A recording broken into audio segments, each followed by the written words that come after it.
In one corner, we have the trial master file. And in the other corner, we have the investigator site file.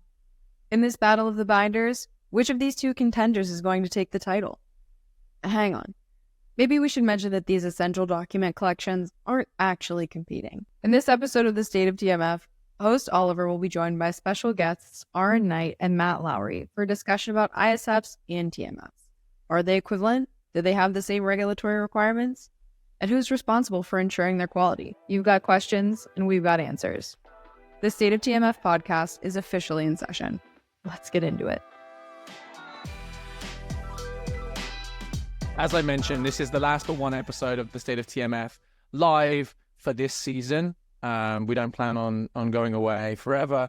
Our final episode of this season will be at TMF Week, which is our global virtual conference, thousands of people across the world, all sort of talking about different areas and facets of TMF.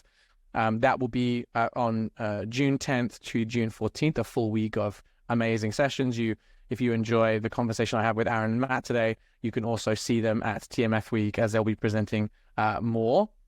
I think we can get started, Matt, Aryn, right? I think we're ready to go. But those that aren't aware of who Aryn and Matt are, I've got Aryn Knight here, who is the Associate Vice President of Clinical Research at Memorial Hermann Health System in Texas. And I've got Matt Lowery, who is the CEO and Principal Consultant at the Pathways Group and a million other amazing things. I can't do your career and professional background justice, so I'm going to hand it over to you guys. Aryn, maybe kick us off. Give the audience a little bit of an overview of who you are, personal or professional, or a bit of both. Take it away. All right. Thank you again for having us. Matt and I are always so excited to get to talk. I'm Aryn Knight. I am, as Oliver said, I'm the AVP of Clinical Research for the Memorial Hermann Health System, which is based in Houston, Texas. I've been in the clinical research field for over 24 years. I know I look very young to have that much experience. Just like anybody you talk to in clinical research, especially on the site side, it is one of those things that I fell into with never a plan to go into clinical research. I literally was like, let me take a year off from, until grad school and get some research background. And I got into it 1 week after I graduated from college, and I've never turned away from it. So I have literally been in this industry since I graduated from college. Another fun thing about me is that I am a huge SOCRA supporter. I am the SOCRA chapter chair for Houston and Galveston. And I also am sitting on the board of directors for SOCRA. This will be my last year, so I am excited to get to do other things for SOCRA and free up some time to focus on education and training, which is my passion in this field. So that's a little bit about me. Oh, and if I'm not working, I'm on the soccer field because soccer is life in my family. So for my husband, go Tottenham, and for my daughter, go whatever team you're on. I was going to ask you what football team you supported, but you gave it away already. I say football because that's just where I'm from, but it's soccer for the Americans on the line. Amazing. And also a lover of happy hours, as I found out a few minutes before we started. Perfect. I mean, how could you not love happy hours? Drink of choice in a happy hour? What's the first thing you run to? Anything tequila. Probably because I'm in Texas. Regional, makes sense. Water. Tequila's water in Texas. So give me a Topo Chico and tequila and we're good to go. Ready to rock. All right. I love it. Matt, you've got a crazy background. I always love catching up with you. Give us a little bit of background on sort of why you're hearing this conversation today, personal, professional, sprinkle as much as you need. First of all, I'll say that happy hour is any time you're working within regulatory, right? All right. How about so again, thanks to Oliver, thanks to Montreal. This is always so much fun. It's always great to be able to talk about something that is outside, for me, budgets and contracts. As Oliver said, my name is Matt Lowery. I'm the CEO and principal consultant of the Pathways Group, where I negotiate budgets and contracts for sites.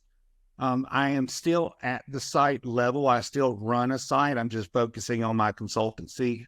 And so I don't remember how many years ago it's been now.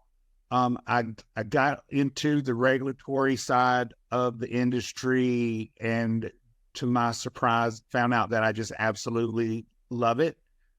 So since then, been speaking pretty much every year on all things TMF and ISF and how they interact or don't interact in some cases. I've been in research now 17 years. 17 years. I've done a little bit on the sponsor side as well, mostly on the site side. And I've done everything from A to Z. I've been a study coordinator. I've handled reg. I've been a site director. So yeah, I'm one of those, when I talk to sponsors and sites, I always tell them to look at me as spackle, because it's spackle or duct tape. Some people don't know what spackle is. I know what I see me as spackle or duct tape. If it's not working, then put me in, coach. Like I say, spackle or duct tape. And for those like non-construction people on the line, spackle is like a putty type plastering consistency thing that you put on cracks on walls and keeps things together. I think that's the message, right, Matt? Yeah. Amazing. And happy hour drink of choice, because we're on that theme. Anything with rum. I'm a rum guy. I love that. Tequila. I used to love tequila until it got the best of me one time. And so, yeah, now it's rum for me.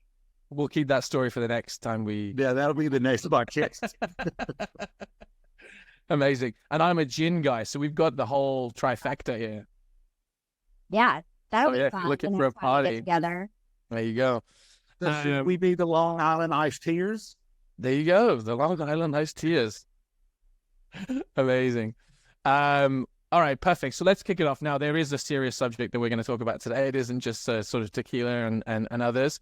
We're going to be talking about investigator site files, binders, and everything that relates to sort of TMF, but more from a site perspective, because I think this is an area that is steeped in mystery for many, but also an area that is getting more attention now than it ever has, in no small part to people like Aryn and Matt, but also to others that have been sort of carving this path before. So let's jump into it. So I want to sort of start sort of at the beginnings, right? And almost sort of talking a little bit about where this sort of has begun from a TMF perspective. When I think about TMF is sort of the whole thing, right? Everything that's there to help depict and tell the story of what's happening in the clinical trial, and that includes what's happening at the site level. I think so many consider the TMF as like the sponsor TMF, right? Because we've got things like the TMF reference model, which is perhaps more sponsor focused at the moment. And when we think about sites, we think about binders and physical things that get sent to us from sponsors. So I want to sort of start with, where does it all begin for you guys? And why are there so many challenges still here today? I love this question because, as I said, I've been in this industry for quite a long time, but I never heard of TMF until about maybe 8 years ago. And I have my specialty is regulatory from the site perspective and compliance. And so I got approached to talk about TMF. And my first thing is like, I had to Google what a TMF was. So that just kind of, I think things have changed now for sites, but that just kind of shows how we're so disconnected from sites. Because if you said, hey, regulatory binder, I'm like, yeah, let's go. Like, I can party on that. But you say TMF, and I'm like, what in the world is a TMF? I've never heard of this before. And so, like, the more and more I've gotten into the TMF industry from a side perspective, the more and more I've tried to, like, really understand, how do we bridge the gap here between these two things? Because I don't feel like we're really talking to each other. And it has been the same, Matt, since you and I met, like 7 years ago. we've been preaching the same thing about let's talk here, right? What do you think? No, absolutely. I couldn't agree more. And I was actually in the exact same boat as Aryn. I had been not only on the sponsor side to a limited degree, I had worked on the sponsor side, but I had been at the site side for years and I was not handling reg at the time, but I was very much plugged into regulatory related things. And the first time, I even want to say that the first time I ever heard about about TMF at all was when right before you and I met at a conference. We were on the same panel, and it's just, if I remember correctly, it was in Orlando. I'm based in St. Petersburg, Florida. It was in Orlando. Someone dropped out at the last minute. Someone knew that I was an hour and a half away. Said, "Hey, can you be here tomorrow and sit on this panel?"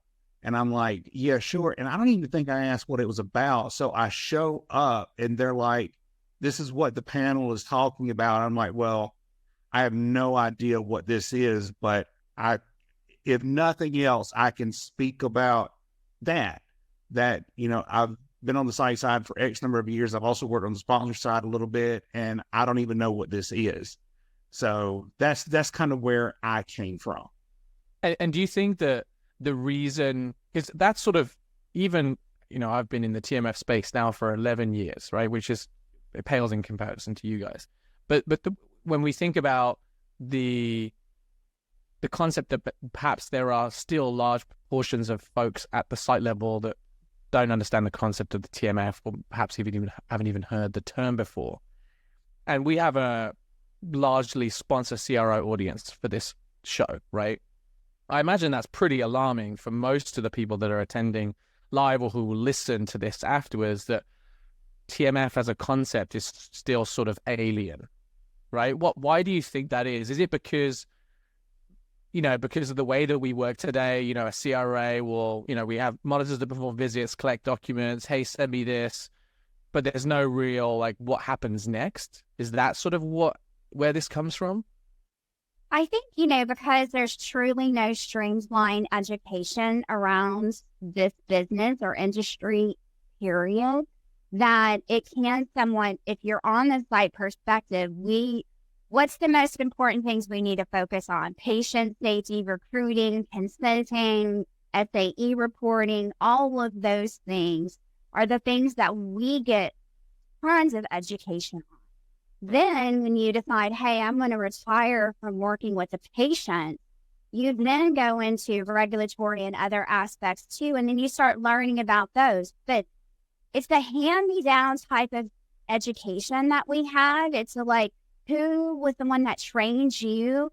And if they didn't know anything about it, then you don't know anything about it. And hats off to monitors. When Matt and I talk, we truly never want to bash a CRA or a monitor because we know the complexity of the role that they play.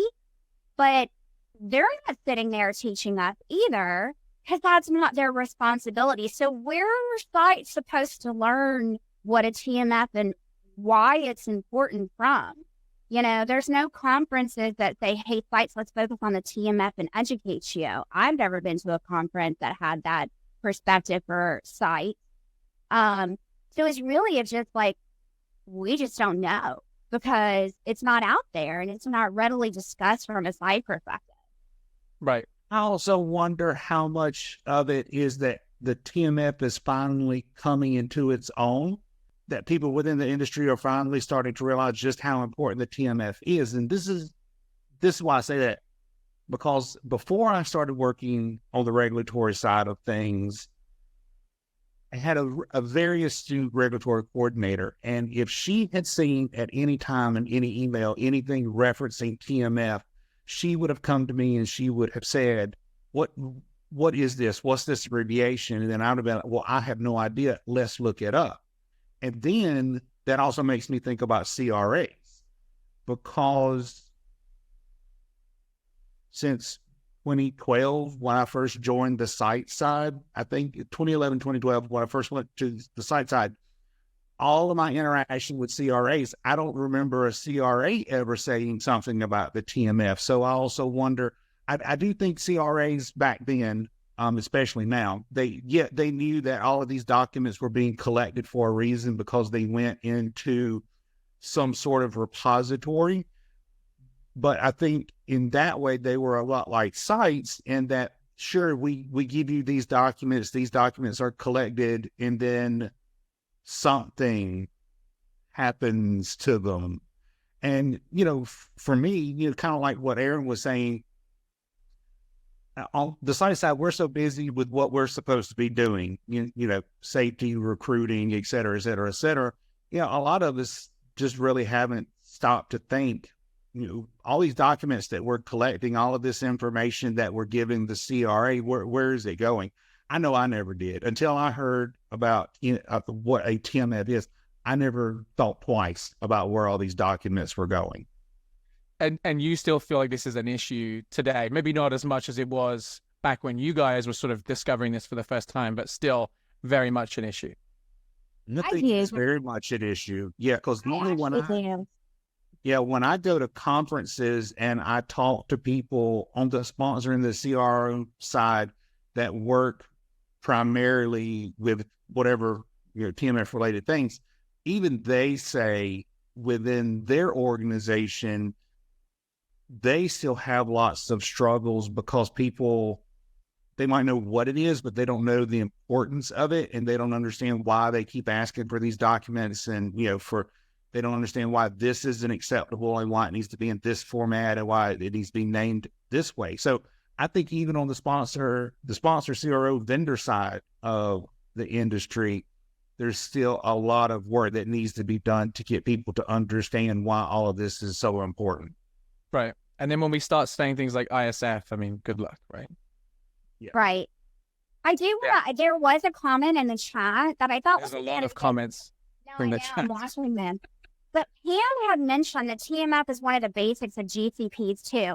That's very true. And I am certified in regulatory affairs. And I will just say in GCP, it doesn't say trial master file. It just says documents that the sponsor will keep. So, we understand from a site perspective that we have to have these documents. We understand, they have to be signed and all of these things. We understand that we have to give them to the monitor or, send them in when we're getting started up or closing out and all of these things. We understand that. We get that. We understand these are considered essential documents by GCP, but we didn't understand the name. It's the name. Where the trial master file, we didn't know there was a trial master file. And again, I want you to all keep in reference, Matt and I have worked tirelessly for the last 7 years to educate around this. But when this was first brought to us, we didn't know what it was.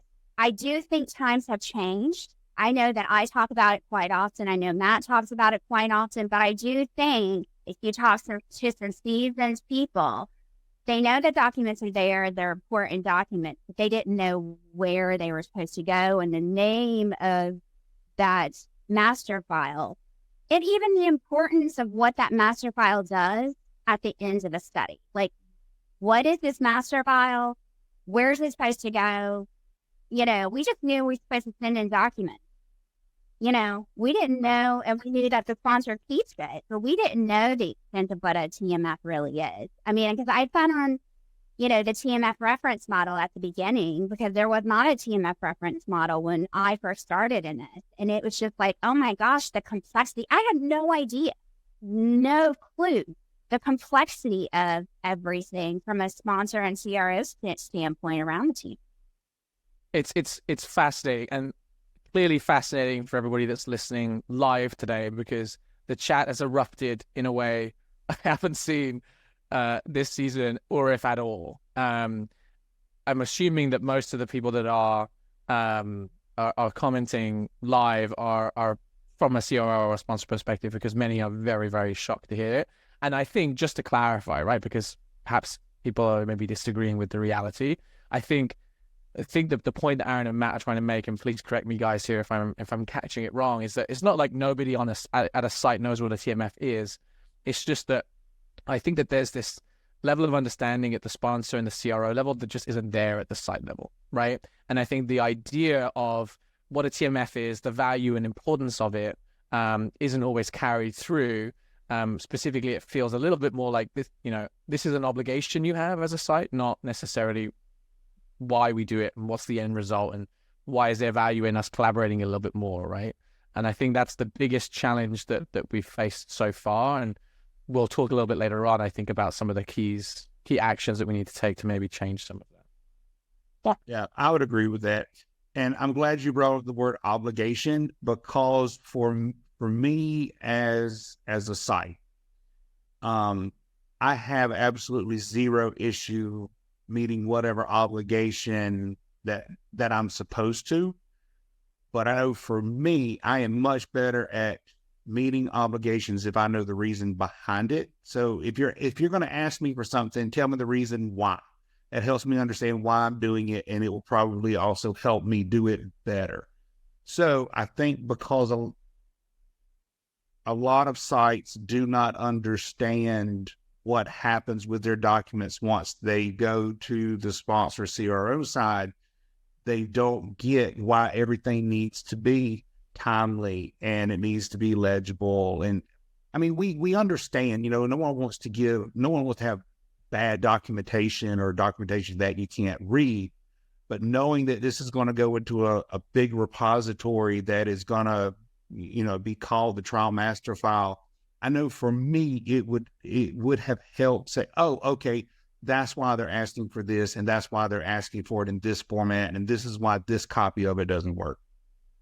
Yeah, I think it comes to this sort of like, it goes back to what I was talking about at the beginning, where we think about the TMF only as a sponsor thing, right? And in reality, if we go back and reference GCP, we're talking more about like the documents that help us reconstruct the trial. And so much of the trial is happening at the site. And so therefore, so much of the documentation is also being created, collected, etc. at the site. And so when we think about the TMF, it extends very much so into that site area. And it's not, I've seen some comments say, well, sites, TMF is not a site responsibility. I mean, I disagree with that. I think that's I wholeheartedly disagree with that. I do too. I do too. If part of our ISF is going into the TMF itself isn't our responsibility, but that part of it is. Exactly. It's a shared responsibility, right? And the only way that we're going to be able to improve the end result, right, which is ultimately a complete TMF that accurately tells a story and helps us get a drug, a therapy, whatever it is, approved, is if everybody is working and beating to the same drum, right? And that's the general idea. That we could probably talk a lot about this, and I feel like we're just going to keep going over and over and over and over, and the comments are going to keep coming in. So I want to move on a little bit. Now, we talked about sort of this ambiguity between, we started to talk about ISF, investigator site file. We've talked about binders. How do you guys see those? Is there a difference? Is ISF just a new shiny name for a binder? From your perspective, what does that look like? Let's just sort of nail down a definition before we move on. And you can go. Okay, I'll go. In ISF, again, maybe it's my, Houston naivety, like being in Houston for as long as I have, but it was always a reg binder to me, and so I've had to get used to referencing as an ISF.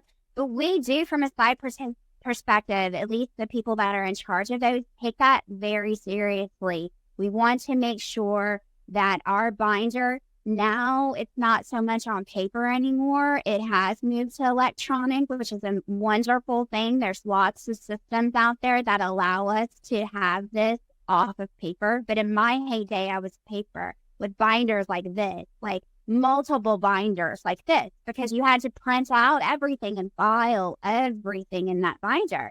And so that was a living, breathing, working document for me. And so it had a lot of value behind it because, again, that tells the regulatory aspects of that study or that essential documents requirement, minus the patient step. And so to me, again, in my regulatory heyday, that binder to me was very important, just like patient binders. And so, I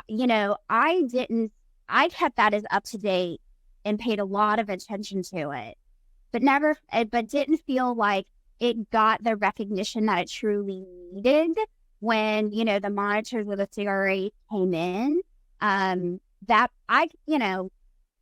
yeah, we get busy in our days, but I could say sometimes my binders, I wouldn't even look at them for, a month if there was no amendment happening, or, 6 weeks. Because I also knew that when the binder came, it wasn't going to get looked at.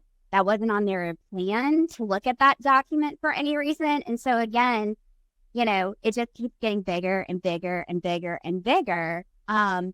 But its value was always very important, especially to someone that focuses on making sure that every tab in the old school binder had to have something. If you couldn't leave a blank tab, like it was, taboo. Like you had to have a note file saying why you're leaving a blank tab. Like this is a big deal for us to keep this binder like up and running. Matt, what do you think?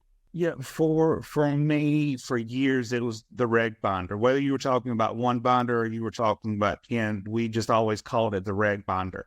And it has only been probably since I learned what TMF is that I have started calling it an investigator sign file. My site went eReg 3-4 years ago, so we don't call it the reg binder anymore. It's now the EISF or ISF. But yeah, and that really just dawned on me that, I didn't even start calling it the ISF until I learned about what TMF is. So that was a moment of realization for me. And perhaps it's more of a, reg binder is going to be your sort of traditional paper-based, like my sponsor sent me a folder with tabs and now I've got to make sure it's full. And your ISF is sort of your more electronic and integrated file storage system, but they're ultimately discussing or depicting the same thing, which is sort of the site TMF, if we can call it. Yeah, exactly. I think that's a great way to look at it. Our ISF is the site TMF. At least in our perspective, it's just as important and is just as valued to us. Right, exactly. And I've even heard it be called that by sponsors and CROs, and they might not either know the term ISF or want to use the term ISF, so they'll call it a site trial master file. Like, okay, well, there's a couple more terms to throw into the mix and abbreviations. We love our abbreviations. Amazing. Now, what we've talked about thus far is this sort of disconnect. And this disconnect, some of it maybe is caused by terminology, some of it maybe is caused by training, or sort of keep cluing sites in and site staff into sort of what's the end impact to the questions or the things that we're asking sites to do from a TMF perspective. Like, hey, like make sure that these documents are sent to us on time, or make sure that all of these documents have signatures, or whatever the requirement may be, right? When we think about all of the different things that go on between the sponsor CRO and the site, what are some of the things that we could do differently or better to help us create that culture of that one TMF, right? Like, why do we not have that one TMF mindset today? What could we do differently, I guess, as I set up for the next part of the conversation? I think, and I keep seeing this one key word in the chat, and I think if Matt and I could just stand on a stage in front of TMF people, the first thing that we always say is communication. Like the sites, the sponsors, the CROs, we're all stakeholders in everything that we do. And we need to be communicating as if we're all just as important in the end game, because we are. If it wasn't for the sites generating the data, seeing the patients, there would be no CROs and sponsors to then take it to the FDA to get approval. Yeah. Is what the sites are doing. It's very valuable. It's very important. And it's a lot of stress on us at times, especially because these trials are getting to be more complex. And we're doing various things with one patient and devices. And it just is different than it used to be, 10 years ago with research. And again, I think because of these complexities, because of all of these things, we have to all be in it to win it together and be on each other's teams. And so that comes to communicating And knowing that you have that person or the people that you can go to and everyone's on each other's side. And I think, one of the biggest things is that for us, how do we streamline communication? How can we streamline the ISF to the TMF to the this and that? Because sites want to, I feel like I'm preaching a little bit, but sites want to, we want it to be successful. That's a lot of hard work we just put into it. A lot of hard work. I know sponsors and CROs, and I'm not discrediting you guys at all for the work that you guys do, but with the patients and making sure that they're safe, making sure that they're still coming in, making sure that they're staying, it's a lot of hard work. We want to be as successful as possible. So again, keeping with the health of the study and its totality, not just with the patient safety, but with the ISF, and the requirements around the documents, and you need to keep this updated, and you need to do this, and where is that? And I didn't get this, and you got to resend it to me, and you got to send it to me again because the monitor changed places. And that type of working relationship only makes sites more frustrated. When we're, constantly saying, we don't have this. Well, I sent it to you. Well, where is it? There's another monitor change because it happened. And we don't have it on file. I sent it 5 years ago when the study started. I've even had a study that was ongoing for 10 years and they lost the delegation of authority. They couldn't find it anywhere. So I had to resend a 20-page VOA for a study that had been ongoing, for a device because the FDA was about to come in. Why? Why is that? Again, it's just we need to communicate in real time, and we need to make sure that everything is flowing together.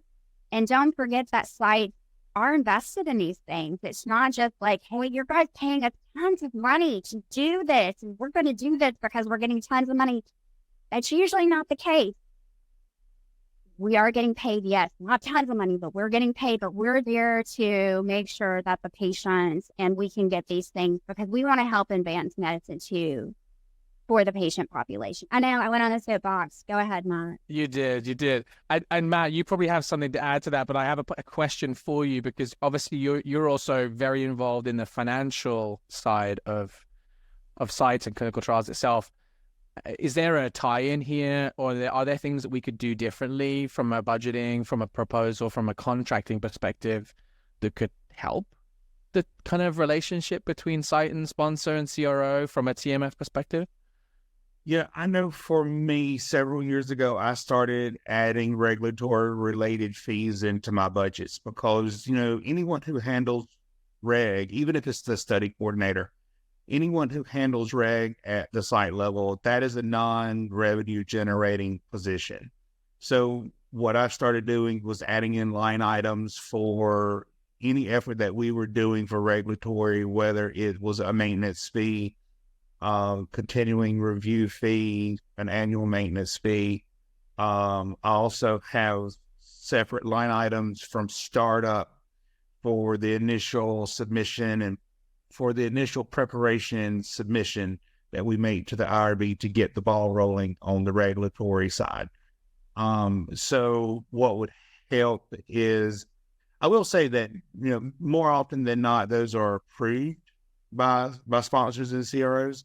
And if there's a CRO or a sponsor out there who is not approving, it would help immensely because that is time and effort that we're putting in at the site level that is directly related to running your study and hopefully doing it successfully.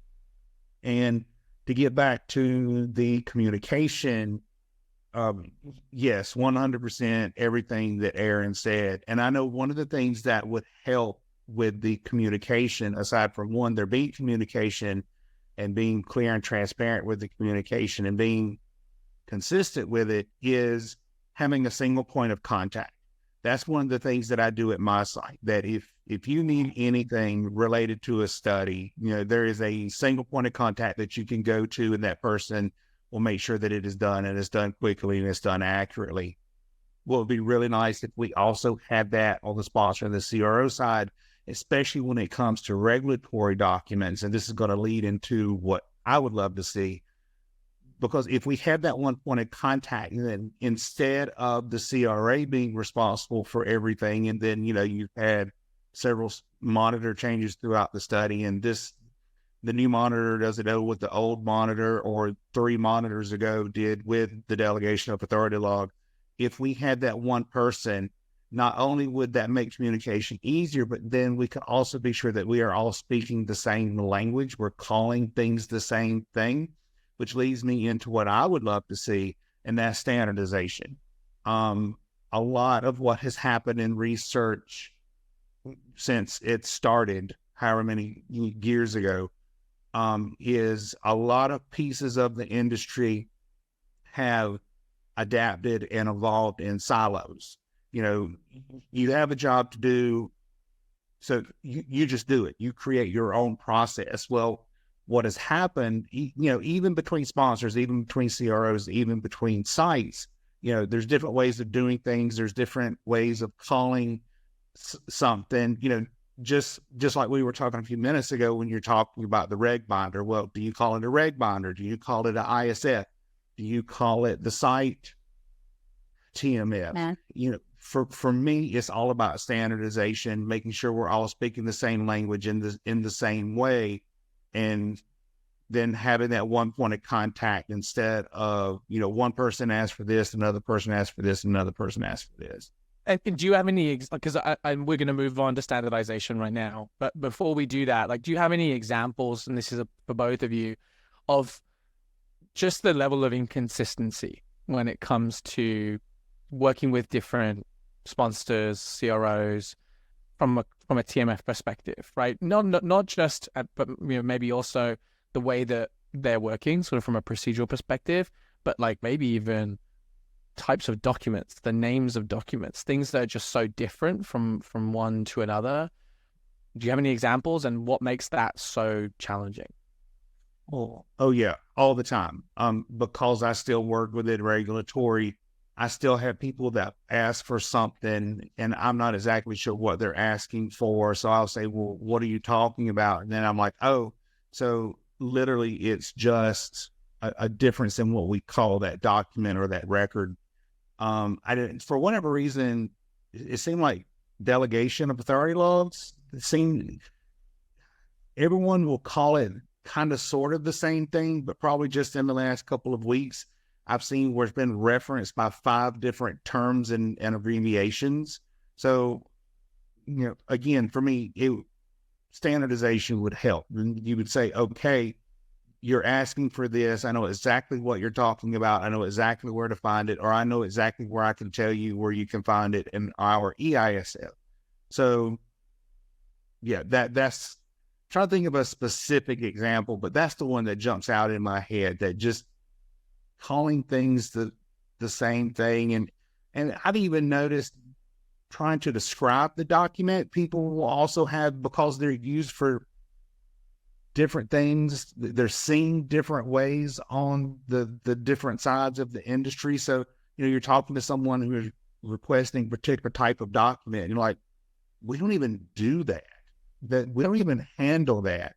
And then they say that one keyword where you're like, oh, you're talking about this. And then you're like, oh, okay. So not only are we calling it a different thing, we're actually describing it differently too. Aryn, anything on your end? No, I mean, Matt really hit that one, but I did because I love a story. I have an FDA friend who I've known for a really long time, that every time we're in a meeting and I say delegation of authority, she's like, stop saying that word. We do not like that word at the FDA. It is not that. And I can't remember the term that she uses because I haven't seen her in a hot minute. But it just, every time I hear DOA, I think of her, because she's just like, from an FDA perspective, she's like, that is not what it is. And so it's just a lack of terms. We don't speak CRO and sponsor sometimes, and you guys don't speak site. And sometimes I have seen abbreviations that a sponsor uses that I'm like, what is that? I don't understand it, because we use something that's very different. And so again, back to Matt's point, it's standardization. We're all on the same team. And so we need to standardize the way we communicate and have these documents flowing back and forth. Right. And so that, if we're all speaking different languages, for us to do something positive moving forward, we have to learn a new language together, right? Which is kind of what standardization is.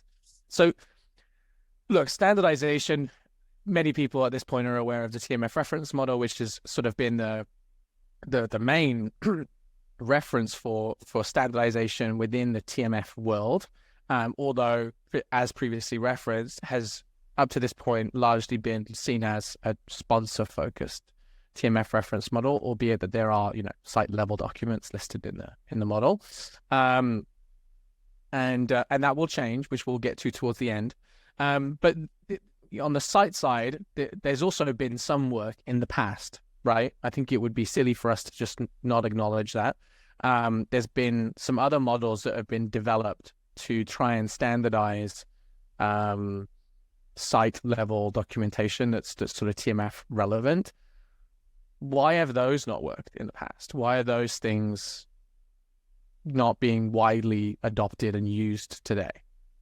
I mean, I think from my perspective that, yes, there has been some great work that's already been done. At this point, it's a little dated. But I think it's because sometimes you don't have the appropriate stakeholders at the table when you're looking and reviewing and putting these things together. I applaud, there's so many fantastic vendors that are out there now that are helping to make our lives easier. Thank you all for what you're doing. Trust me, I hate some paper. But sometimes, the person that needs to be at the table is someone from a site to help lead you and lead people in the right directions on how things really are being done on a day-to-day. And that's one thing that I have seen, is that sometimes there's just that disconnect. Even when I was sitting very early on the TMF reference model, and I was looking at it from a site perspective, my feedback was like, that's not what we do at the site. That's not, this isn't, and I bowed out of the reference model club very early because I knew from a site perspective, this was not geared towards me. And I was only going to be a distractor in that conversation. But it isn't. We do not, from a site perspective, have anything standardized. We have, what we're provided if we're using something electronic. We have that from vendors to use as a guidance. We still have what sponsors are giving us in their platforms. Matt, back in the day, Matt and I created our own format on how we wanted our binders to be set up because we were sick of getting, 25 different requests of how these things should be. Matt, what's your thoughts around all that? Yes. Those are my thoughts. Yes. Yes. So yeah, some work was done in the past. I can't speak as to why it did not really go anywhere or why it fizzled out. Yeah, maybe it goes back to what I was saying a few minutes ago about maybe the TMF world wasn't ready for it at that point, that because they were still working on the TMF and, trying to bring that into its own, maybe trying to also develop an ISF reference model because the TMF reference model was still kind of sort of in its infancy. Maybe that's why it did not end up going anywhere. I don't know. But yeah, I'm excited to see what's coming. Yeah, me too. Look, I'll if it's interesting to anyone, I'll give you what I think. And I think it's a little bit of a play on what you've mentioned, Aryn, too, right? A lot of the models were developed in close conjunction with one or two vendors. And I think if you think about the TMF reference model, which I would say is a pretty good example of something that's been successful in standardization, that model had everybody around the table, with the exception of sites, but everybody at the sponsor table, vendors, industry groups, the sponsors and the CROs themselves. Everybody was around the table. And so what was put together and what has evolved over that period of time has been pretty transformative for the industry. I think the challenge with some of the other models in the past is that they were pioneered sort of with a commercial end goal. I'm going to create this model because it's going to help me sell a product maybe later on. I think now we have an opportunity to do something different where we get all the people around the table. Because like you said, Aryn, if you don't have everyone's perspective, you're not going to get it right. And I think that's the whole point of kind of what we're trying to set up for a discussion today. So let's talk a little bit about setting this scene up. Now, I don't want you guys to give away too much because we're going to talk about this at TMF week. And so I want everybody to go and attend that as well.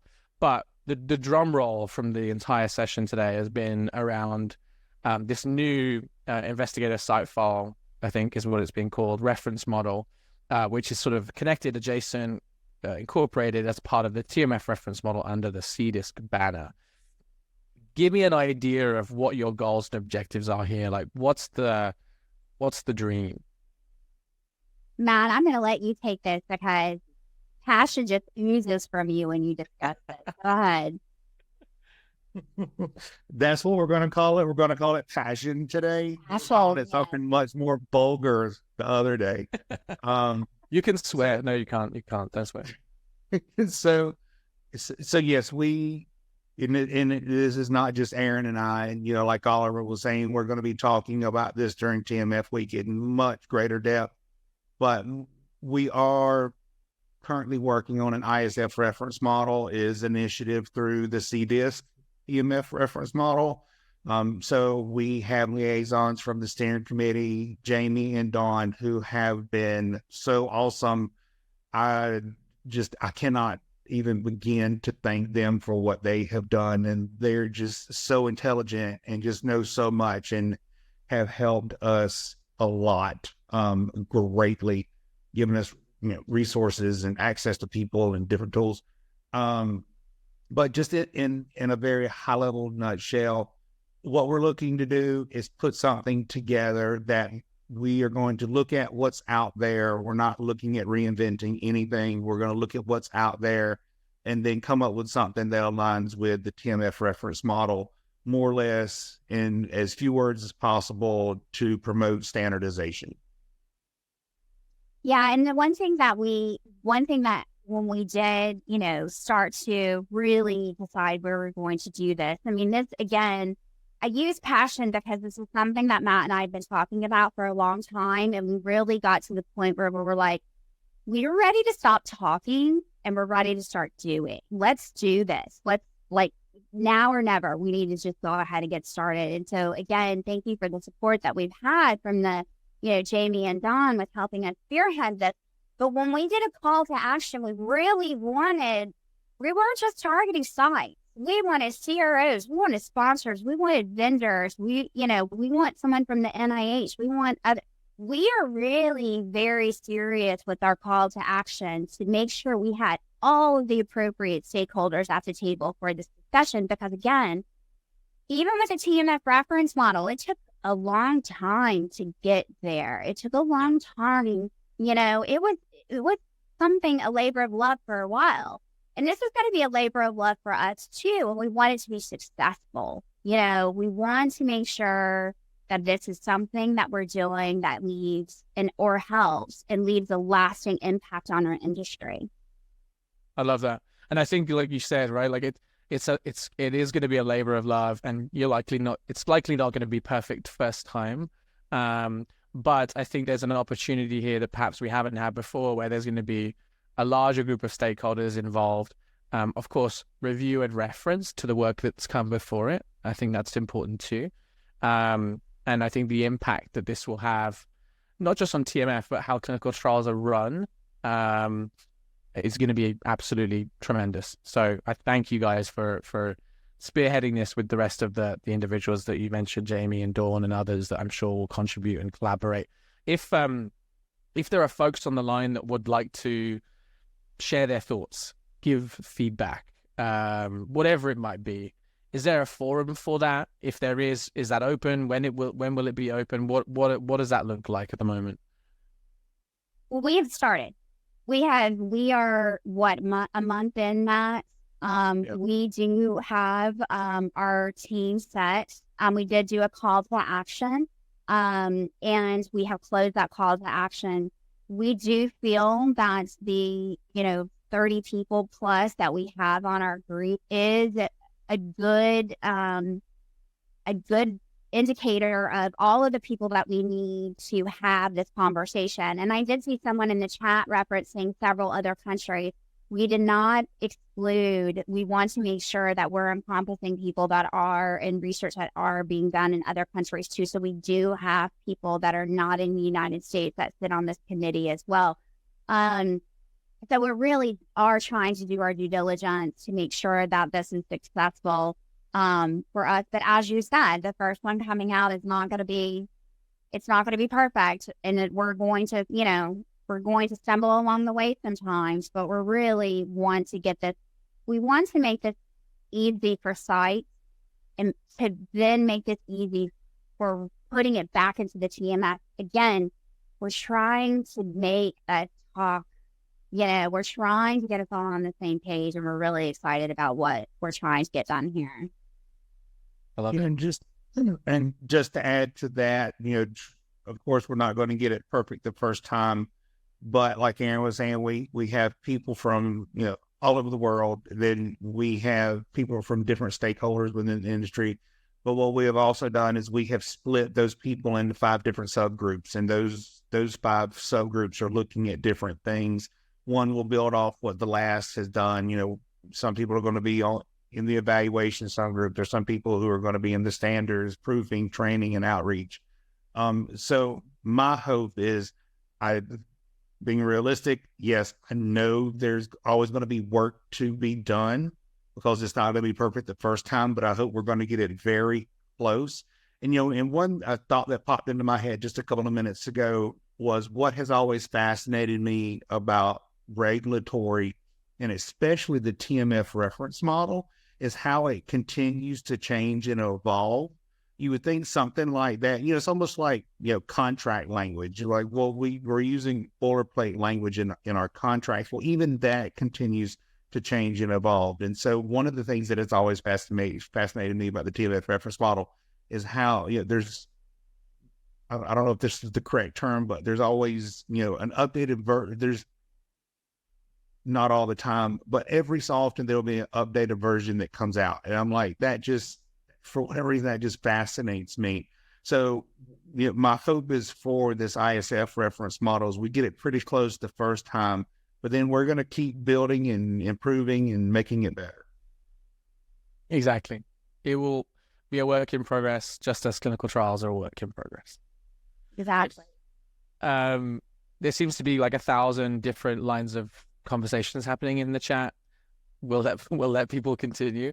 I'm glad everybody really enjoyed today's session. TMF Week the registration is now open at tmfweek.com. It is free. It is 30 hours of free TMF content that is put on by us and has some of the greatest TMF people both professionally and personally. We've got sessions on inspection readiness, on risk, on TMF health, on ISF. We've even got some fun themed sessions, game shows, lots and lots of really great stuff. It's free. It's half the day. You can work in the afternoon if you want to. So I implore you to go and register for that. The last episode of State of TMF will be on the Wednesday, June 13th, I think, or June 12th at 11 a.m. So that will be the last episode of this season before we come back in August. Aryn and Matt, I knew this was going to be a fun chat and discussion. We covered all the points we wanted to cover, which was great. And we covered more, which was really, really awesome. I want to thank you guys for joining me. This is definitely a top episode for me as a host. I've really, really had a lot of fun, but I knew I would. And I'm really looking forward to seeing you guys at TMF Week in a couple of weeks' time. And before we go, how can people connect with you guys? Is it LinkedIn the best place for them to find you and connect with you and things like that? Yes, LinkedIn. I will put my name in the chat. Just search it. You can find me.